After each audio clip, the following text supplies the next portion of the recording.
For 22 years, I believed I was a disposable mistake, abandoned at the towering iron gates of Street Jude's home for children, with nothing but a frayed denim jacket and a fabricated birth certificate. I spent my entire life running from the agonizing ghost of my mother's rejection, building emotional walls so high and thick that no one could ever hurt me again. But the truth isn't just hidden in the past. Sometimes, it's literally buried under the rotting floorboards of the very place you were born. When the deed to a dilapidated Pennsylvania farmhouse arrived in my mailbox, I thought it was a sick scam. Instead, it was the key to a terrifying conspiracy, a dark, intricate web of lies, designed by my own flesh and blood. They didn't abandon me because they hated me. They locked me away to cover up a heinous crime. The rain was lashing against the grimy window of my cramped Chicago apartment when the letter arrived. It was a Tuesday, the kind of bleak, grey afternoon that seeped into your bones and reminded you of every failure you'd ever endured. I was 28 years old, working 50 hours a week as a freelance transcriber, listening to other people's mundane conversations, while my own life echoed with a deafening silence. I had no family, no long-term partner, and a circle of friends that could comfortably fit in a telephone booth. My identity began and ended at Street Jude's home for children. My earliest memory was the biting cold of the orphanage's linoleum floors against my bare feet. I was 6 years old when I was left there. I didn't remember the face of the woman who dropped me off, only the scent of peppermint and stale tobacco, and the harsh, unforgiving clang of the wrought iron gates slamming shut. Sister Catherine, the matron of Street Jude's, had told me my parents were drifters who couldn't afford the burden of a child. "You are a ward of the state now, Sandra," she used to say, her voice devoid of any maternal warmth. "Your past is erased. Look only forward." For over 2 decades, I did exactly that. I scrubbed floors, kept my head down, aged out of the system at 18, and built a solitary, heavily guarded life. I never went searching for my biological parents. The fear of being rejected a second time was a paralyzing poison I refused to drink. So, when I retrieved a thick, cream-colored envelope from my rusted mailbox, bearing the embossed seal of Reynolds and Finch, attorneys at law, my first instinct was to throw it in the trash. It was addressed to Sandra Whitmore. Whitmore was the surname the state had given me, a placeholder name for a placeholder girl. I tore the envelope open at my small kitchen table, the fluorescent light buzzing overhead. Inside was a stack of legal documents, dense with impenetrable jargon. But the cover letter, signed by a man named Thomas Reynolds, made my heart stop dead in my chest. "Dear Miss Whitmore, it is with profound regret that I inform you of the passing of your biological grandfather, Mr. Arthur Whitmore, on the 14th of October. As you are his sole surviving blood relative following the prior passing of his wife, Margaret Whitmore, and your mother, Abigail, you have been named the primary beneficiary of his estate. This includes the property known as Oak Haven Farm, located at 442 Blackwood Road, Willow Creek, Pennsylvania. Please contact my office at your earliest convenience to arrange the transfer of the deed and keys." I read the paragraph 4 times. My breath hitched, my vision blurring at the edges. Grandfather, grandmother, mother. The words felt foreign, sharp, and utterly impossible. Sister Catherine had told me I was born to nameless drifters. Yet here was a prestigious Philadelphia law firm informing me that not only did I have a concrete lineage, but an entire estate waiting for me in rural Pennsylvania. Anger, hot and blinding, surged through my veins. If I had a grandfather who was wealthy enough to own an estate and hire fancy lawyers, why had I spent my childhood wearing hand-me-down shoes that pinched my toes? Why had I cried myself to sleep on a lumpy mattress surrounded by 30 other unwanted children, begging a God I didn't believe in to send someone to love me? I didn't call Thomas Reynolds immediately. I spent 3 days pacing my apartment, oscillating between violent rage and a trembling, pathetic hope. Maybe they hadn't known about me. Maybe my mother had hidden me from them. and they had spent their lives searching for their lost granddaughter. The human mind will construct the most elaborate fairy tales to protect a fragile heart. On Friday, I packed a single duffel bag, rented a cheap sedan, and drove east. The journey to Willow Creek took 11 hours. The landscape shifted from the concrete arteries of the Midwest to the rolling, heavily forested Appalachian foothills. It was late autumn, and the trees were stripped bare, their skeletal branches clawing at an overcast sky. Willow Creek was a town time, had seemingly forgotten a singular main street, with a diner, a hardware store, and a post office, surrounded by miles of sprawling agricultural land. When I finally turned onto Blackwood Road, the asphalt gave way to cracked gravel. 2 miles down the winding, isolated path, I saw it.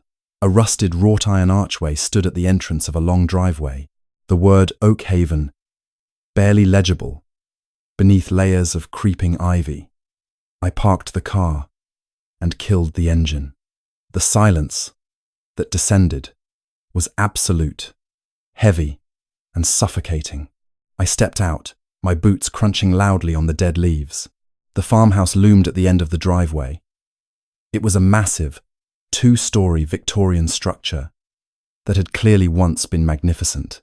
Now, the white paint was peeling off the wood in long, sickly strips. The wraparound porch sagged under its own weight, and the windows stared out at the overgrown fields like hollow, dead eyes. This was my inheritance. This was the fortress where my bloodline had lived and died, while I scrubbed toilets 3 states away. Gripping the cold brass key Thomas Reynolds had overnighted to me, I walked up the rotting wooden steps. My hand trembled violently as I slid the key into the heavy front door. It turned with a harsh, rusted click. I pushed the door open, stepping over the threshold into the dust of a past I was never meant to know.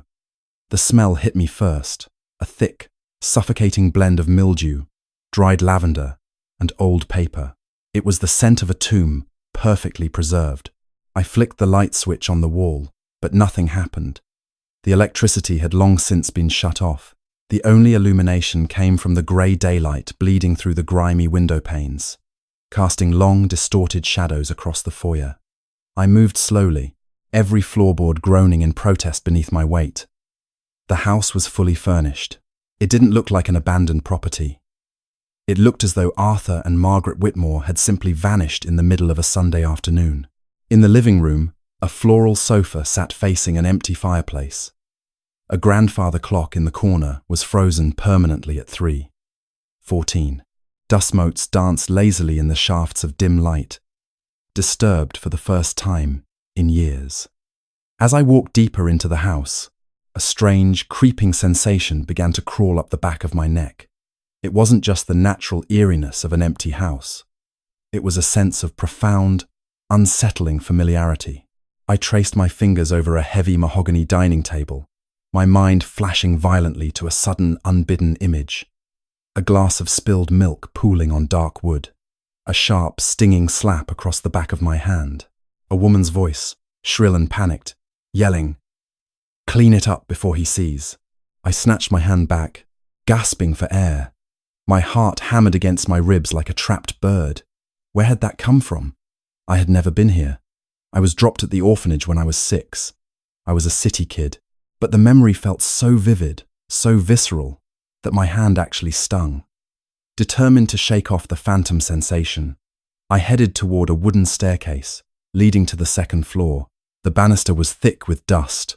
Upstairs, a long hallway stretched out, lined with 4 closed doors. I opened the first one, a master bedroom dominated by a 4-poster bed. On the dresser, an array of silver-backed hairbrushes and a clouded mirror. I stepped closer, my eyes falling on a framed photograph resting on the nightstand. I picked it up, wiping the layer of grime from the glass with my thumb. It was a picture of an older couple. The man was tall, broad-shouldered, with a stern, unyielding jawline and cold, dark eyes. Arthur. Beside him stood a petite woman with a tight, nervous smile, her hands clasped rigidly in front of her. Margaret. my grandparents. I stared at their faces, searching for any reflection of my own features. I had the man's dark hair, perhaps, but nothing else. There was no warmth in this photograph, no familial love. It looked like a picture of a warden and his terrified prisoner. I moved to the next room down the hall. I turned the brass knob and pushed the door open. Instantly, the breath was knocked from my lungs. It was a child's bedroom. The walls were painted a faded buttercup yellow. In the corner sat a beautifully carved wooden rocking horse, its painted eyes staring blankly at me. A small bookshelf was filled with worn fairy tales, and a twin bed was meticulously made with a quilted blanket. I walked toward the small dresser on the far wall. Sitting atop it was a corkboard, pinned with several Polaroid photographs. I stepped closer, my hands shaking so badly I could barely focus my eyes. The photos were of a little girl. She had dark, curly hair and wide, solemn blue eyes. In one picture, she was sitting on the very rocking horse behind me. In another, she was standing in the front yard of this farmhouse, holding a dandelion. I reached up and unpinned the photo of the girl in the yard. I recognized that face. I had stared at it in the cracked mirror of the orphanage bathroom thousands of times. It was me. I stumbled backward, the photograph slipping from my fingers and fluttering to the floor. Sister Catherine had lied. Thomas Reynolds, the lawyer, had assumed I knew. I wasn't just born to drifters who abandoned me. I had lived here. I had grown up in this house. The faded yellow walls, the wooden rocking horse, they were mine. But why didn't I remember? How could an entire childhood be wiped so cleanly from my mind, leaving only fragmented nightmares of cold floors and iron gates? Before I could process the magnitude of the revelation, a heavy, booming knock shattered the silence of the farmhouse. I jumped, swallowing a scream. The knock came from the front door downstairs. I froze, listening. Had the lawyer sent someone? Was it a squatter? Hello? A gruff, masculine voice called out from the porch. Saw the rental car. Anyone in there? I grabbed a heavy brass candlestick from the child's dresser, my knuckles turning white, and crept out into the hallway. I descended the stairs as quietly as the creaking wood would allow. When I reached the bottom, I peered through the narrow window beside the front door. Standing on the porch was a man in his late 50s. He wore a faded flannel shirt, worn denim jeans, and a John Deere baseball cap. His face was weathered, deeply lined from years of working in the sun, and his graying beard was untrimmed. He didn't look dangerous. He looked like a neighbor. I took a deep breath, set the candlestick on the foyer table, and opened the door just a few inches, leaving the chain lock engaged. "Can I help you?" I asked, keeping my voice steady. The man took off his cap, revealing a balding head. "Sorry to bother you, miss. I'm Lance Gallagher. I own the dairy farm about 3 miles down Blackwood. I saw a strange car parked out front. Knowing Arthur passed a few weeks back, I wanted to make sure nobody was out here, causing trouble or looting the place." "I'm not looting," I said firmly. "I'm the new owner." Lance's bushy eyebrows shot up in surprise. He squinted at me through the crack in the door. "New owner? Didn't know. Arthur sold the place before he died. Figured the bank would take it." "He didn't sell it," I replied, deciding that honesty was the fastest way to get information. "I inherited it. I'm Sandra Whitmore. Arthur was my grandfather." For a full 10 seconds, Lance Gallagher did not move. He didn't blink. He just stared at me, the color draining from his weathered face so rapidly, I thought he might pass out on the rotting porch. His mouth opened, closed, and opened again. "That's a sick joke, lady," he finally rasped, his voice dropping an octave, heavy with sudden hostility. "It's not a joke," I said, frowning. I unlatched the chain and opened the door fully. "I have the legal documents right here. My mother was Abigail Whitmore." Lance took a physical step back, his eyes darting frantically over my face, tracing my jawline, my nose, my dark hair. He looked like he was looking at a ghost. And in a way, I was. Abigail's daughter, he whispered, his voice shaking. He leaned against the porch railing for support. Jesus Almighty, it is you. You have Abby's eyes. He wiped a trembling hand across his mouth. But that's impossible. It can't be. Why? I demanded, my patience fracturing. Why is it impossible? Lance looked at me, his expression a mix of profound pity and absolute terror. Because, Sandra, he said softly, Arthur and Margaret buried you and your mother 22 years ago. You're supposed to be dead. The words hung in the frigid autumn air, thick and suffocating. You're supposed to be dead. I stared at Lance Gallagher. The roaring sound of blood rushing in my ears, drowning out the rustle of the wind through the dead oak trees. I felt my knees weaken, threatening to buckle against the porch floorboards. What are you talking about? I demanded, my voice cracking. Buried us? I grew up in an orphanage in Illinois. I've been alive this whole time. Lance shook his head violently, still staring at me as if I might vanish into thin air. No, that ain't the story. 22 years ago, back in the winter of '04, the old barn out back caught fire in the middle of the night. It burned to the ground before the volunteer trucks could even get up the road. He swallowed hard, his eyes dropping to the porch. Arthur told the sheriff that Abby had been out there, said she'd been acting erratic, took you out there to keep you quiet, and knocked over a kerosene heater. The fire burned so hot, there wasn't much left. They put 2 caskets in the ground at the Willow Creek Cemetery. The whole town came to the funeral. My stomach violently rebelled. I gripped the doorframe to stay upright. My grandparents had faked my death. They had faked my mother's death. They had put empty caskets in the ground and accepted the condolences of a grieving town, while simultaneously driving a 6-year-old girl across state lines to abandon her at a Catholic orphanage under a false history. Why? The word tore from my throat. A ragged, desperate sound. Why would they do that? Where is my mother? I don't know, Sandra, Lance said, his tone thick with sorrow. Nobody asked questions. Arthur Whitmore wasn't a man you questioned. He practically owned the town council, funded the police department's new cruisers. If he said his daughter and granddaughter died in a fire, that was gospel. But if you're standing here, he trailed off, looking past me into the dark, cavernous hallway of the farmhouse. If you're alive, then what the hell happened to Abby? I'm going to find out, I said. A dangerous, icy resolve replacing the shock. I looked Lance dead in the eye. I need you to leave, Mr. Gallagher. I need to search this house. Wait, Sandra, you shouldn't be here alone, Lance protested, stepping forward. If Arthur was hiding something that big, this house ain't safe. Let me call Sheriff Miller. No, I snapped, harsher than I intended. No police. Not yet. You just said Arthur owned the cops here. If there's proof of what he did, I need to find it before anyone else gets their hands on it. Please, just give me a few hours. Lance hesitated, his jaw tight. Finally, he nodded slowly. I'm right down the road. You see anything, you hear anything, you get out, and you drive straight to my property. You hear me. I hear you. Thank you. I shut the door and locked the deadbolt. The silence of the farmhouse crashed back down on me. But this time, it didn't feel empty.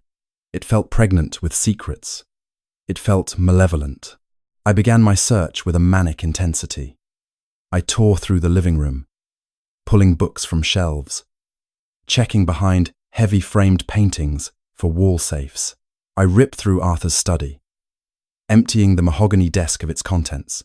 I found tax returns, old farming receipts, and mundane correspondence, but nothing about a fire, an orphanage, or a daughter named Abigail. Hours bled away. The grey light outside began to fade into the bruised purple of early evening. I was exhausted, covered in a thick layer of dust, my hands raw from prying open jammed drawers. I stumbled into the large, outdated country kitchen Desperate for a glass of water, only to remember the pipes were dry, I leaned heavily against the kitchen island, staring blankly at a large, walk-in pantry in the corner of the room. Its door was slightly ajar. I pushed off the island and walked over, pulling the pantry door open. It smelled strongly of mice and rotting potatoes. Floor-to-ceiling wooden shelves lined the walls, completely bare, except for a few rusted cans of preserved peaches on the bottom rack. But it wasn't the shelves that caught my attention. It was the floor. The kitchen had cheap linoleum, but the pantry floor was made of wide, untreated wooden planks, and right in the center, partially obscured by a massive built-in oak shelving unit that looked like it weighed 300 pounds. The planks were cut in a perfect square. I dropped to my knees, shining the flashlight from my phone over the wood. There were deep scrape marks on the planks, semicircular gouges, indicating that the heavy shelving unit had been dragged back and forth across the floor repeatedly. My heart began to pound a frantic rhythm against my ribs. I stood up, wedged my shoulder against the edge of the oak cabinet, and pushed. It didn't budge. I planted my boots firmly on the floorboards, gritted my teeth, and threw my entire body weight against the wood. With a horrific, screeching groan that echoed through the empty kitchen, the cabinet slid backward by about 6 inches. I shoved again, my muscles screaming in protest, sweat stinging my eyes. I managed to push it back another foot. It was just enough. Revealed beneath the base of the cabinet was a heavy, rusted iron ring, bolted flush into the floorboards. My breath hitched. I reached down, my trembling fingers looping through the freezing iron. I braced my feet and pulled upward. For a moment, it resisted, sealed shut by years of disuse and warping wood. Then, with a loud crack, the trapdoor gave way, swinging upward on hidden hinges. A wave of air rushed out from the darkness below. It didn't smell like a root cellar. It smelled like bleach, old copper, and overwhelming, stagnant despair. I shone my phone's flashlight down into the abyss. There was a steep, narrow set of wooden stairs descending into a pitch-black room. I swallowed hard, terror warring, with the desperate need for the truth. Taking a deep breath, I placed my foot on the first step. The wood groaned, but held. I descended slowly, the air growing colder with every step, the heavy silence of the house above pressing down on me. When I reached the bottom, I swept my flashlight around the room. My hand began to shake violently. It wasn't a storage cellar. It was a prison cell. The walls were reinforced concrete, completely windowless. In the corner sat a stained, rust-eaten metal cot with a paper-thin mattress. Beside it was a chemical toilet and a bucket. But what made me drop to my knees in horror were the walls, illuminated in the harsh white beam of my flashlight. The concrete was covered in frantic, overlapping scratches. They weren't random marks. They were words, etched into the stone by someone using a spoon, or a rock, or fingernails. He took her. Sandra, my baby. He took my Sandra. Over and over, hundreds of times, covering every inch of the wall beside the cot. Tears spilled over my eyelashes, cutting tracks through the dust on my cheeks. "Mom," I choked out, the word feeling strange and agonizing on my tongue. My mother didn't die in a barn fire. She didn't abandon me. Arthur Whitmore had locked his own daughter in a subterranean cell beneath the kitchen floor. I crawled toward the cot, my flashlight beam catching the edge of something partially hidden underneath the metal frame. It was a dark green metal lockbox. I pulled it out. The padlock was engaged, but the hasp was rusted completely through. I grabbed a loose brick from the floor and smashed it against the lock twice. It shattered, falling away. I flipped the lid open.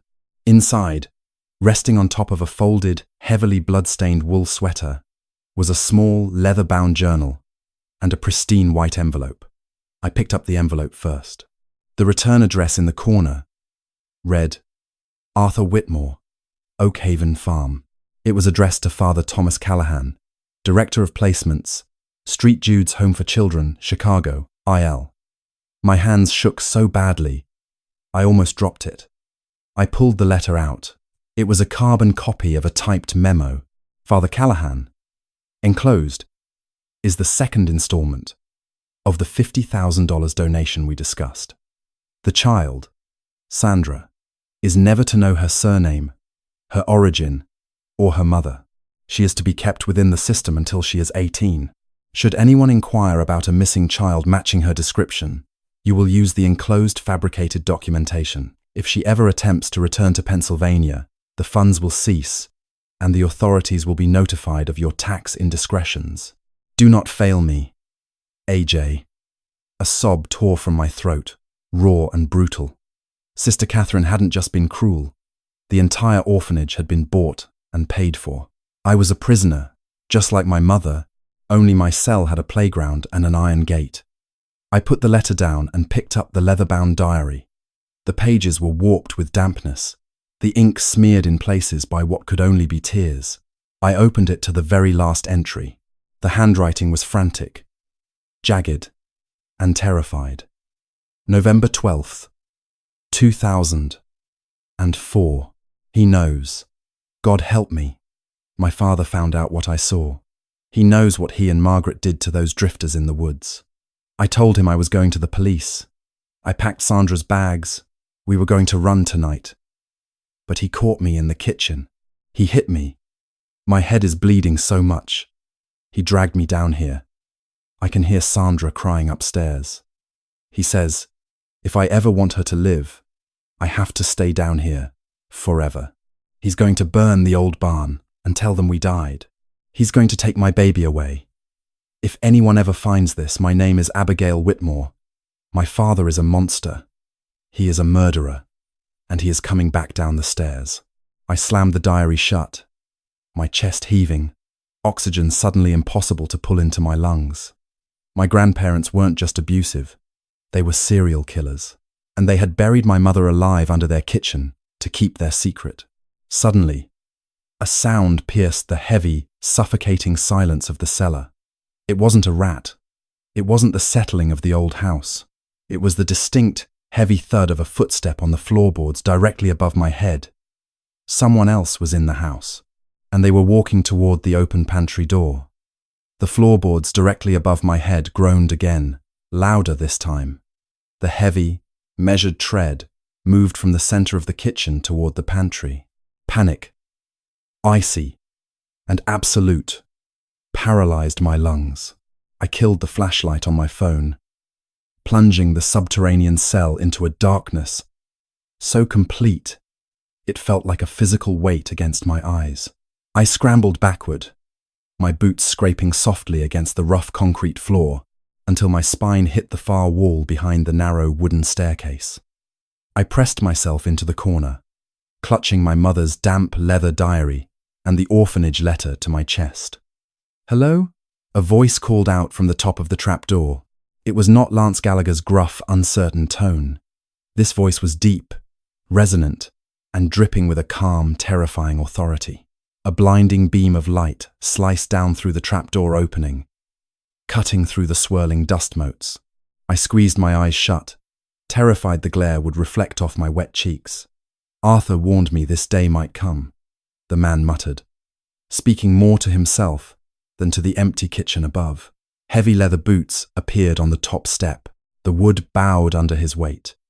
He was descending. My mind raced frantically, cycling through non-existent options. The cellar was a dead end. There were no windows, no secondary exits. It was a concrete tomb designed specifically to keep a woman from ever seeing the sun again. If he reached the bottom and swept his flashlight around the small room, he would find me in seconds. I looked down at my hands. In my right hand, I still held the loose, jagged half-brick I had used to smash the lockbox. It was heavy, crumbling slightly against my sweaty palm. The man reached the bottom step. His flashlight beam swept across the rusted cot, illuminating the frantic, heartbreaking scratches my mother had clawed into the wall. He paused, letting out a low, derisive scoff. Then, the beam hit the floor. in the center of the room. It illuminated the shattered padlock and the open green lockbox. "Damn you, Arthur," the man hissed. He stepped fully off the stairs and knelt beside the lockbox, his back turned to my corner. He reached in, sifting through the blood-stained wool sweater, looking for the very documents I held against my chest. As he leaned forward, the beam of his flashlight shifted, illuminating the left sleeve of his jacket. I saw a silver star badge pinned to thick khaki fabric, and a patch that read, "Willow Creek County Sheriff." This was Sheriff Miller, the man Lance said Arthur had in his pocket, the man who had likely signed off on my mother's fabricated death certificate 22 years ago. It was now or never. Adrenaline, pure and blinding, overrode my terror. I lunged from the shadows. I didn't scream. I didn't make a sound until I was right behind him. I swung the brick down with every ounce of strength my 28 years of suppressed rage could muster. The brick connected with the side of his skull with a sickening, wet crack. Sheriff Miller grunted, a sound of profound surprise, and collapsed sideways against the metal cot. His flashlight dropped to the concrete floor, rolling wildly and casting spinning, dizzying shadows across the walls. I didn't wait to see if he was unconscious. I scrambled up the wooden stairs on all fours, slipping on the dust, my breath tearing through my throat in ragged sobs. I cleared the top of the trapdoor and hauled myself over the edge into the pantry. Below me, Miller groaned, a low, guttural sound of shifting debris. He was already moving. I grabbed the heavy iron ring of the trapdoor and hurled it downward. It slammed shut with a deafening boom that shook the pantry shelves. I threw my entire body against the side of the massive oak cabinet, boots finding purchase on the linoleum outside the pantry. I pushed with a desperate, hysterical strength. The cabinet screeched across the wooden planks, sliding back over the trapdoor just as a heavy fist slammed against the wood from beneath. "You little bitch," Miller roared, his voice muffled by the thick wood and the cabinet. "Open this door." I backed out of the pantry and sprinted through the kitchen, navigating the dark, unfamiliar farmhouse by memory and moonlight. I burst through the front door, not bothering to close it, and bolted across the rotting porch. The night air was freezing, and a sharp, stinging rain had begun to fall. I ran toward my rental sedan parked in the gravel driveway. I ripped the door open, threw the diary and letter onto the passenger seat, and jammed the key into the ignition. I twisted it. The engine clicked once, a hollow, dead sound, and then nothing. "Come on," I begged, twisting the key again and again. "Come on, please." I looked at the dashboard. No lights. I glanced out the driver's side window and saw the hood of the sedan was popped open an inch. Miller hadn't just come to check the house. He had disabled my only means of escape before stepping onto the porch. He had planned to trap me there.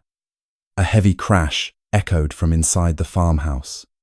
He was trying to break through the trapdoor or kick the cabinet away. It was only a matter of time. I abandoned the car. I grabbed the diary and the letter, shoved them inside my jacket to protect them from the rain, and started running. Lance Gallagher had said his farm was 3 miles down Blackwood Road. In the daylight, in a car, it was a 3-minute drive. On foot, in the pitch-black, freezing rain, with a corrupt, murderous sheriff right behind me, it felt like an insurmountable marathon. I ran down the center of the gravel road, my boots slipping on the wet stones. The trees flanking the road loomed like twisted sentinels, their bare branches clawing at the sky. Every snap of a twig, every rustle of the wind sounded like Miller's heavy boots closing in on me. My lungs burned. My legs turned to lead. The image of my mother's words scratched into the concrete kept me moving. He took her. My baby. She had loved me. She had packed my bags and tried to save me, and it cost her everything. I was not going to let her sacrifice end with me dying on a desolate Pennsylvania dirt road. After what felt like hours, the dense tree line broke. In the distance, glowing like a beacon through the driving rain, was a single, warm yellow light. A farmhouse. A massive red dairy barn stood silhouetted against the night sky behind it. I stumbled up the long driveway, my vision blurring. Gasping for air, I collapsed against the heavy wooden front door of Lance Gallagher's house and hammered my fists against it. "Lance!" I screamed, my voice raw and broken. "Lance! Open the door!" A moment later, the porch light flicked on, blinding me. The deadbolt slid back with a heavy clack, and the door jerked open. Lance stood there in a grey bathrobe, his face pale with shock. In his hands, he held a double-barreled shotgun, pointed firmly at the floor. "Sandra?" He grabbed my arm and hauled me inside, slamming the door shut and engaging 3 separate locks. "Good God. Girl, you're freezing. What happened?" "I heard a car engine a while back. It was Miller," I choked out, collapsing against the entryway wall, dripping rainwater onto his hardwood floor. "Sheriff Miller. He was in the house. He tried to trap me in the cellar." Lance's weathered face hardened into something unrecognizable. The pity and confusion that had softened his features earlier that afternoon vanished, replaced by a grim, terrifying certainty. He didn't ask me if I was sure. He didn't tell me I must be mistaken. He simply turned, walked to the kitchen counter, and cracked open the shotgun, loading 2 heavy red shells into the chambers, with a sharp, metallic clack. "I should have known," Lance said, his voice dropping to a dangerous whisper. "Arthur bought Boyd Miller his first deputy badge back in '98. Paid for his campaigns ever since. If there was dirty work to be done, Boyd was the one holding the shovel." "He disabled my car," I said, shivering violently as the adrenaline began to recede, leaving me cold and aching. I unzipped my soaked jacket and pulled out the dry, leather-bound diary and the pristine white envelope. I held them out to Lance. "I found these under the kitchen floor, in a cell, Lance. Arthur kept my mother in a concrete cell beneath the pantry. That's why he didn't sell the house. That's why no one was allowed inside." Lance stared at the diary, his hands trembling slightly as he took it from me. He set the shotgun on the table and opened the envelope first. He read the letter to Father Callahan, his eyes scanning the typewritten words. When he finished, he dropped it onto the counter as if it had burned him. $50,000, Lance muttered, disgust radiating from him in waves. He bought an orphanage's silence for the price of a luxury car. "And your mother?" He looked at the leather journal. "Did she say what happened to her?" "Is she?" "She's gone," I whispered, the finality of the word tasting like ash in my mouth. "The last entry was the night of the fire." She said, "Arthur found out what she saw. She was going to the police. And he caught her. Lance, he locked her down there to keep her quiet." Lance looked up at me, his eyes wide and dark. "Quiet about what, Sandra?" "Drifters," I said, repeating the word my mother had written. She wrote that she saw Arthur and Margaret do something to those drifters in the woods. That they were murderers. The colour completely drained from Lance's face. He staggered backward, gripping the edge of the kitchen counter for support. He looked suddenly frail, like a man who had just been handed a terminal diagnosis. He closed his eyes, a low, agonizing groan escaping his throat. "Lance?" I stepped forward. "What is it? Do you know what she meant?" "God forgive me," Lance whispered, tears suddenly welling in his deep-set eyes. He looked at me, a profound shame etched into every line on his face. We all knew something was wrong, but nobody wanted to look too close. He walked over to a heavy wooden dining chair and sank into it, burying his face in his hands. I wrapped my arms around myself, waiting, the silence in the warm kitchen thick with impending horror.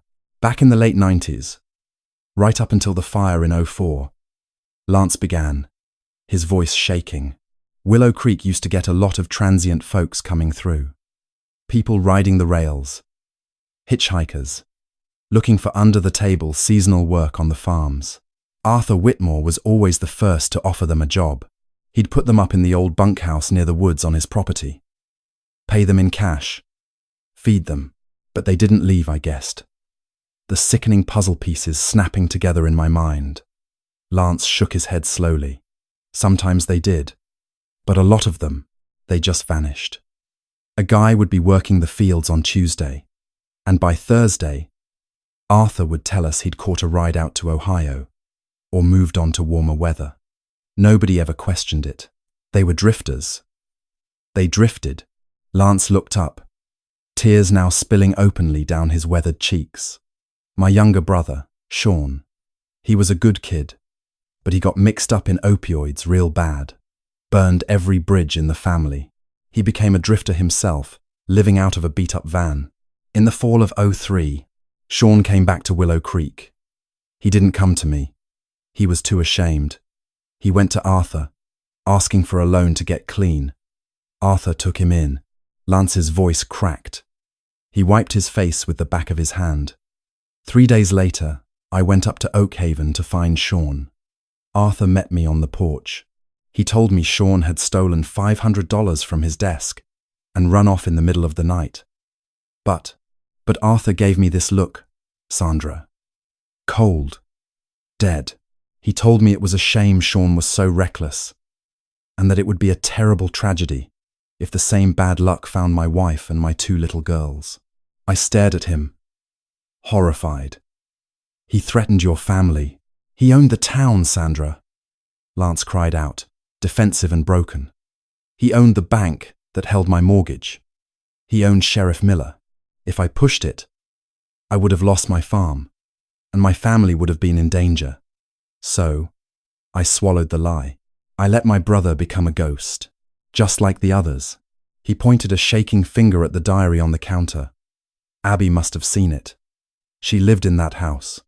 She must have seen Arthur and Margaret killing them, and when she tried to protect you and run, he buried her alive to keep his empire of blood a secret. I walked over to the counter and opened the diary. The damp pages stuck together, but I forced myself to flip past the final, terrifying entry. I looked at the blank pages at the back of the book. As I held it up to the kitchen light, I noticed something. Faint indentations. Lance, look, I said, my heart rate spiking again. I grabbed a pencil from a cup next to Lance's landline phone. I lightly shaded the lead over the indentations on the blank back page. Words began to appear in white relief against the grey graphite. It wasn't a journal entry. It was a map, the old apple orchard, 3 paces north of the rusted tractor, beneath the weeping willows at the creek bed, the root cellar of the burned barn. She mapped it, I breathed, staring at the page. My mother didn't just know they were killing people. She knew where they buried the bodies. She documented the graveyard. Lance stood up, leaning over the paper. The apple orchard, that's right on the edge of Arthur's property line. It borders the county woods. If we can get this to the state police in Harrisburg, bypass Miller completely, they can bring in ground-penetrating radar. They can dig up the proof. Then we have to leave right now, I said, grabbing the diary and the orphanage letter. Miller knows I saw the cell. He knows I have the evidence. Once he realizes my car is dead, he's going to figure out I came here. Lance nodded grimly. He reached for his keys hanging by the door. My truck is out back. We'll cut across the dirt access roads. Take the back highways straight to the state capitol. Suddenly, the warm yellow light of Lance's kitchen was swallowed by blinding, violent flashes of red and blue. I whipped around toward the front windows. 3 Ford Explorers. Their sirens silent, but their police light bars blazing, were tearing up Lance's long gravel driveway, kicking up mud and rain. They swerved to a harsh stop, forming a barricade that completely blocked the front of the house and the path to the main road. Car doors slammed in unison. Through the rain-streaked glass, I saw at least 5 armed deputies stepping out into the storm, and leading them, holding a heavy tactical flashlight and a drawn sidearm, was Sheriff Boyd Miller. A dark bruise was already forming on the side of his head where I had hit him. "Lance," I whispered, the terror returning to freeze my blood. Lance picked up the shotgun from the table, his knuckles white. "They're not here to arrest us, Sandra. They're here to erase us. The red and blue strobes painted Lance's living room in chaotic, terrifying flashes. Rain lashed violently against the window panes, but it wasn't loud enough to drown out the heavy thud of boots hitting the gravel outside. Sheriff Boyd Miller wasn't here to negotiate. He had brought a death squad to a dairy farm in the dead of night. "Get away from the windows, Sandra," Lance barked, his voice stripped of all its former gentle hesitation. He killed the main breaker switch on the wall, plunging the house into complete darkness, save for the strobing police lights outside. "Lance, there are 5 of them," I whispered, my voice trembling as I crouched behind a heavy oak bookcase. I clutched my mother's diary to my chest like a physical shield. "They have rifles. We can't fight them. We aren't going to fight them," Lance said grimly, moving toward the back of the house with a practiced, silent grace. "I've lived on this land for 60 years. Boyd Miller thinks he has us trapped. But he's a townie. He doesn't know the bones of this farm." A megaphone crackled outside, piercing the storm. "Lance Gallagher, this is Sheriff Miller. We have a warrant for the arrest of the woman inside your house, Sandra Whitmore. She assaulted a peace officer and fled the scene of a crime. Send her out, Lance. Don't make a stupid mistake for a stranger." Lance scoffed, slipping 2 extra shotgun shells into his bathrobe pocket. A warrant he wrote on a napkin 5 minutes ago. "Come on, Sandra. Move." I crawled across the floor, following Lance into his narrow laundry room at the back of the house.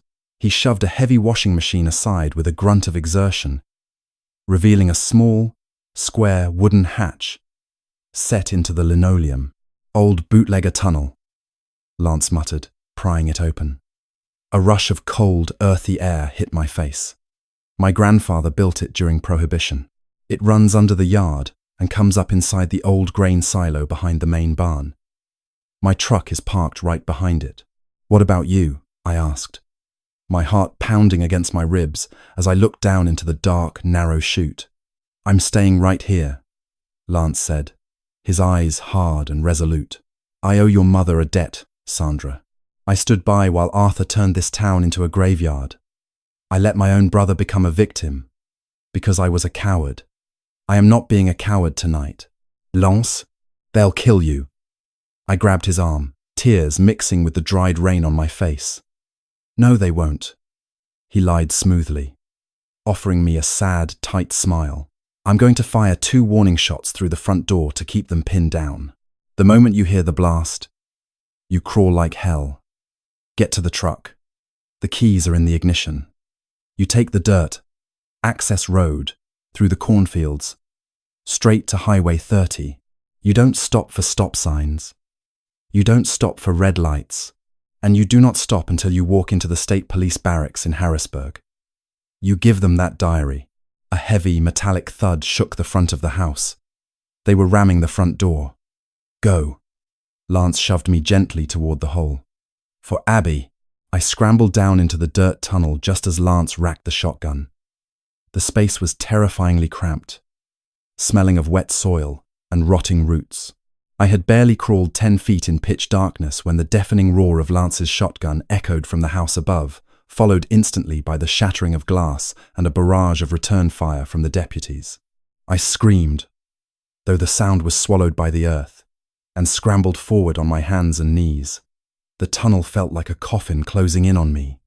The gunfire above was a continuous, terrifying roar. I scraped my elbows, tore the knees of my jeans, and choked on the dust, driven only by pure, unadulterated adrenaline and the weight of the diary pressing against my ribs. After what felt like an eternity, my hands hit a wooden ladder. I climbed up, pushing open a rusted metal grate, and tumbled out onto the concrete floor of the grain silo. The roar of the storm was deafening here. I peeked through a crack in the silo's metal siding. Lance's house was 50 yards away, lit up by police spotlights. The front door was splintered open. I didn't have time to grieve or panic. I sprinted out the back of the silo, slipping in the mud, and found Lance's beat-up Ford F-150. I threw myself into the driver's seat. True to his word, the keys were dangling in the ignition. I twisted them. The old engine roared to life with a beautiful, throaty rumble. I didn't turn on the headlights, navigating purely by the faint moonlight filtering through the storm clouds. I slammed the truck into gear and tore out across the muddy, harvested cornfield, leaving the siege behind me. The drive was a blur of terror and mechanical focus. Lance's dirt access road was nothing more than two muddy ruts cutting through miles of desolate farmland. The truck fishtailed wildly, the tires screaming for traction in the heavy rain. Every time lightning flashed, illuminating the skeletal trees around me, I checked the rearview mirror, terrified I would see Miller's headlights cutting through the dark. I didn't hit the paved surface of Highway 30 for almost 40 minutes. Once I did, I flicked on the headlights and pushed the accelerator to the floor. The needle trembled at 85 miles per hour. My hands gripped the steering wheel so tightly my knuckles ached. The silence inside the cab was oppressive. I was alone again, but this time, I wasn't the unwanted orphan girl from Chicago. I was Sandra Whitmore, daughter of Abigail, and I was carrying the match that was going to burn my grandfather's horrific legacy to the ground. I reached the outskirts of Harrisburg just as the sun began to bleed over the horizon, painting the storm clouds in bruised shades of purple and grey. The city was a sprawling maze of concrete and glass, alien to the rural nightmare I had just escaped. I found the Pennsylvania State Police headquarters building a fortress of beige brick and dark glass. I parked Lance's mud-caked truck haphazardly over two spaces in the visitor lot, grabbed the diary and the orphanage letter, and ran inside. The precinct was quiet, the graveyard shift officers milling about with stale coffee. I slammed my hands down on the front desk. The duty sergeant, a heavy-set man with a greying moustache, looked up in surprise. "Ma'am, are you all right?" he asked, taking in my soaked, mud-covered clothes and bruised face. "I need to speak to a detective." I gasped, my voice hoarse. "Right now. I have evidence of a serial killer in Willow Creek County, and the local sheriff is covering it up." Within 10 minutes, I was sitting in a brightly lit interrogation room, a sterile contrast to the horrors of the farmhouse. A tall, sharp-eyed man in a wrinkled dress shirt entered. His badge read, "Detective David Sterling." "Miss Whitmore," Sterling said softly, sitting across from me. "Take a breath. Tell me exactly what happened." For the next hour, I poured everything out. I told him about the inheritance, the farmhouse, the fake fire of 2004, the trapdoor in the pantry, the horrific cell, and the ambush at Lance Gallagher's farm. I slid my mother's damp leather diary and the letter from the orphanage across the metal table. Detective Sterling listened without interrupting, his expression growing darker and more severe with every sentence. When I finished, he carefully opened the diary, looking at the frantic scratches of my mother's handwriting. He flipped to the back, examining the map I had shaded over. "The old apple orchard," Sterling read aloud, his voice low. He looked up at me. "Miss Whitmore, if what you're saying is true, this is the largest cover-up in state history. But accusing a sitting sheriff of attempted murder and complicity in multiple homicides. I need to be absolutely certain." "Then go dig," I said, my voice eerily calm. "Dig up the orchard. The bodies are there. My mother documented them before they buried her." Sterling stared at me for a long moment. Then he stood up, grabbing the diary. "I'm putting you in protective custody. Nobody from Willow Creek gets within 50 miles of you." He picked up his radio. "Dispatch, this is Sterling. Wake up the captain. I need a tactical unit, an excavation team, and 3 forensic units mobilized immediately. We're going to Willow Creek." I watched the downfall of Arthur Whitmore's empire from the sterile safety of a safe-house hotel room via news broadcasts and Detective Sterling's encrypted phone calls. State police descended on Willow Creek like an occupying army. They swarmed the Gallagher farm first. Lance had survived barely. He had taken a bullet to the shoulder, but he had held Miller's men off long enough for me to escape. He was airlifted to a hospital in Philadelphia, under heavily armed state guard. Sheriff Boyd Miller and his deputies were arrested at their precinct without a shot fired, utterly stunned by the sudden, overwhelming federal and state presence. But the true horror unfolded at Oakhaven Farm. Over the next 3 days, ground-penetrating radar scoured the old apple orchard at the edge of the property line. The local news helicopters circled overhead, broadcasting the grim reality to the entire country. Underneath the weeping willows and buried deep within the soil of the rotting apple trees, they found them. Not just Lance's brother, Sean. The forensic teams unearthed the skeletal remains of 14 different individuals, 14 transient workers, drifters, and outcasts, whom Arthur and Margaret Whitmore had murdered, for reasons that would likely die with them, perhaps a sick sense of power or a twisted belief in cleansing their land. And then, they excavated the cellar beneath the kitchen. Detective Sterling came to the safe house on a Thursday evening. He looked exhausted, his eyes haunted. He sat in the armchair across from me and let out a long, heavy sigh. "We found her, Sandra," Sterling said softly. The breath caught in my throat. I squeezed my eyes shut, a single tear escaping. "Where?" "She wasn't in the orchard," Sterling replied. "Arthur buried her exactly where she feared, underneath the foundation of the old barn that he burned down to cover his tracks. The dental records confirmed it's Abigail." He leaned forward, resting his elbows on his knees. "She didn't die in the fire, Sandra. The forensics show blunt force trauma to the skull. She died quickly. He killed her in that house before the fire was even set." A strange, numb relief washed over me. She hadn't burned. She hadn't suffered for years in that cell. My grandfather was a monster, but my mother had died fighting him. She died trying to save me. "Boyd Miller is cooperating to avoid the death penalty," Sterling continued.